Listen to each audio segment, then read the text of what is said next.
साथियों, आप देख रहे हैं जनता की आवाज़ 007। मैं मोइनुद्दीन। अस्सलाम वालेकुम।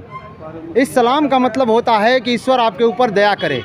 बात हमारी आगे निकलेगी कि आज कल परसों बीते कई दिनों से यहाँ गाजीपुर में अतिक्रमण का मामला चला हुआ है।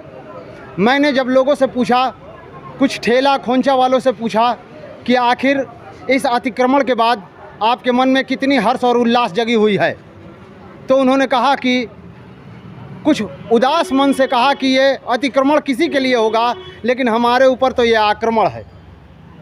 हमारा रोजी रोज़गार सब खत्म हो गया। जो हम ठेला खोंचा लगा करके कुछ अपने परिवार वालों के लिए रुपया कमा लेते थे, जो शाम को ख़रीद कर कुछ लेकर उन्हें खिला पिला लेते थे, अब समझ में आ रहा है कि जो हमारे ऊपर ये आक्रमण हुआ है, कैसे हम अपने बीवी बच्चा को खिलाएंगे। हम सरकार से दुहाई देते हैं कि हमें 100 रुपये रोज़ की नौकरी दे दे। हम उनके यहाँ करने के लिए तैयार हैं। हमारे ये दो भाई बैठे हुए हैं, इस आक्रमण पर क्या कहना चाहते हैं, ज़रा इनसे मिलेंगे। क्या कहना, पूछिए, सवाल पूछिए।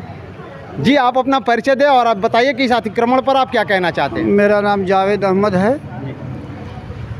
और वास्तव में यह अतिक्रमण नहीं बल्कि गरीबों, मजलूमों और जो छोटे मोटे दुकानदारों पे बिल्कुल आक्रमण की तरह है। उनका रोज़गार छिन गया। आज वह इधर उधर भटक रहे हैं। कोई जो है आय का स्रोत नहीं है। सरकार कहती है सड़क चौड़ी करेंगे। फिर सड़क चौड़ी करने से मतलब यह है कि जो लोगों का जो पक्का मकान है और जो नाली पर है उनको भी हटाया जाना चाहिए, वो भी नहीं हटा रहे हैं। और सिर्फ गरीबों का जो ठेला है, जो कमज़ोर वर्ग के लोग हैं, उनको जो है वहाँ से बेदखल किया जा रहा है, हटाया जा रहा है। यही नहीं, हमने तो देखा है कि अगर कोई बड़ी दुकान है, छोटी दुकान है, चाहे जैसी भी दुकान है, वहाँ जो अतिक्रमण करके रोका गया है, जो आम जनता को चलने में परेशानी हो रही है, सबको वहाँ हटाया जा रहा है। हाँ, ये अलग की बात है कि ठेला और खोंचे वाले के ऊपर ये बताया गया है कि आप जगह जगह ले करके घूमते रहिए, एक जगह रोक करके आप अतिक्रमण ना लगाइए, और अगर अतिक्रमण लगाते हैं तो आपसे 1000 रुपया जुर्माना लिया जाएगा। आप ये देख सकते हैं कि इनसे हमने पूछा कि क्या किसी एक वर्ग के लिए ऐसा किया गया है। नहीं, एक वर्ग के लिए तो नहीं, लेकिन गरीबों के लिए है। तो गरीबी सबसे बड़ी बीमारी है और सबसे ज़्यादा गरीब लोग ही इससे प्रभावित हुए हैं। ये तो बात सही है।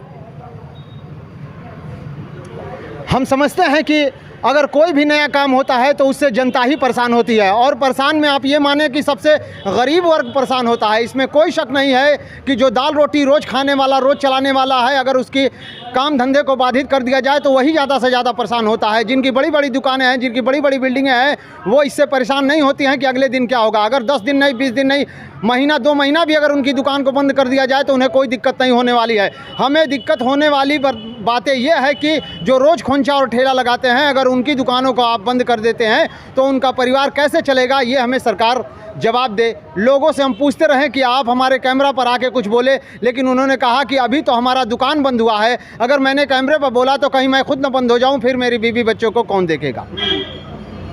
ये बात मैंने उनकी इसलिए सामने रखी कि उनके दर्द को मैं बयां कर सकूं। किसी ने शेर के माध्यम से कहा था कि हमने सोचा था कि अपने आंगन में बुलबुल का बहार देखेंगे। हमने सोचा था कि आंगन में बुलबुल का बहार देखेंगे, लेकिन हमें ये नहीं मालूम था कि अपने घर में ही खुद अपना मज़ार देखेंगे। इस वीडियो में बस इतना ही। धन्यवाद।